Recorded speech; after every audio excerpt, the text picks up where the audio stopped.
ನಮಸ್ಕಾರ, ಎಲ್ಲರಿಗೂ ಶುಭ ದಿನ. ಇವತ್ತಿನ ನಮ್ಮ ರೆಸಿಪಿ ಸ್ವೀಟ್ ಪೊಟ್ಯಾಟೋಯಿಂದ ಟೋಸ್ಟ್ ಮಾಡೋಣ.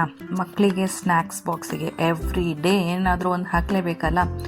ಸೊ ನೀವು ನನ್ನ ಪೇಜ್ನ ಫಾಲೋ ಮಾಡ್ಕೊಳ್ಳಿ. ಎವ್ರಿ ಡೇ ಮಕ್ಕಳು ಲಂಚ್ ಬಾಕ್ಸ್ ಅಥವಾ ಸ್ನ್ಯಾಕ್ಸ್ ಬಾಕ್ಸಿಗೆ ಏನಾದರೂ ಒಂದನ್ನು ಅಪ್ಲೋಡ್ ಮಾಡ್ತಾನೇ ಇರ್ತೀನಿ.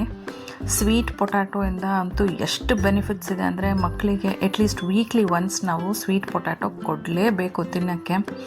ವೈಟಮಿನ್ ಎ ಜಾಸ್ತಿ ಇದೆ, ಕಣ್ಣಿಗೆ ತುಂಬ ಒಳ್ಳೆಯದು, ಇಮ್ಯೂನ್ ಸಿಸ್ಟಮ್ನ ಚೆನ್ನಾಗಿ ಮಾಡುತ್ತೆ, ಗಟ್ ಹೆಲ್ತ್ ಇಂಪ್ರೂವ್ ಆಗುತ್ತೆ, ಡೈಜೆಷನ್ ಇಂಪ್ರೂವ್ ಆಗುತ್ತೆ, rich in fibre, heart health improve ಆಗುತ್ತೆ, ಪೊಟ್ಯಾಷಿಯಮ್ ಜಾಸ್ತಿ ಇದೆ. ಇದಕ್ಕಿಂತ ಬೇಕಾ ನಮಗೆ ರೀಸನ್ಸು ಸ್ವೀಟ್ ಪೊಟ್ಯಾಟೊ ಕೊಡೋಕ್ಕೆ ಮಕ್ಕಳಿಗೆ? ಸ್ವೀಟ್ ಪೊಟ್ಯಾಟೋನ ಬೇಯಿಸ್ಕೊಳ್ಳಿ, ಇಲ್ಲಾಂದರೆ ಸ್ಟೀಮ್ ಮಾಡ್ಕೊಳ್ಳಿ. ಸ್ಟೀಮ್ ಮಾಡ್ಕೊಂಡಿದ್ದಾದಮೇಲೆ ಅದನ್ನು ಸಣ್ಣ ಸಣ್ಣ ಸ್ಲೈಸಸ್ ಆಗಿ ಕಟ್ ಮಾಡಿಕೊಂಡು ಇವಾಗ ಬೆಣ್ಣೆ ಹಾಕ್ಕೊಂಡು ಅದಕ್ಕೆ ಉಪ್ಪು ಮತ್ತು ಆರಿಗ್ಯಾನೋ ಹಾಕ್ಕೊಳ್ಳಿ.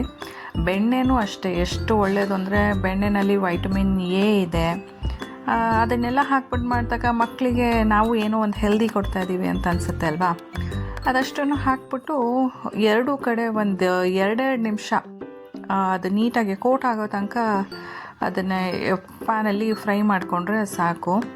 ಎಷ್ಟು ಚೆನ್ನಾಗಿರುತ್ತೆ ಅಂದರೆ ನಮ್ಮ ಮನೆಯಲ್ಲಂತೂ ಇದು ಮಾಡಿದ ತಕ್ಷಣ ಖಾಲಿ ಆಗುತ್ತೆ.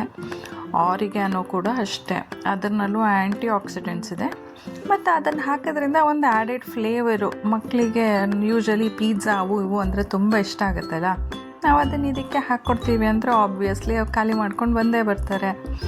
ಆರಿಗ್ಯಾನೋ ಏನು ಗೊತ್ತಾ, ದೊಡ್ಡಪತ್ರೆ ಎಲೆ. ನನಗಂತೂ ಗೊತ್ತೇ ಇರಲಿಲ್ಲ, ಇತ್ತೀಚೆಗೆ ನಂಗೆ ಗೊತ್ತಾಯಿತು ಅದು ದೊಡ್ಡಪತ್ರೆ ಎಲೆಯಿಂದ ಮಾಡೋದು ಆರಿಗ್ಯಾನೋ ಪೌಡರ್ ಅಂತ. ಈ ಥರ ನೀವು ಟ್ರೈ ಮಾಡಿ ನೋಡಿ, ಮಕ್ಕಳಿಗೆ ಇಷ್ಟ ಆಗೇ ಆಗುತ್ತೆ. Thank you so much for watching ಕುಕೋರೀಸ್.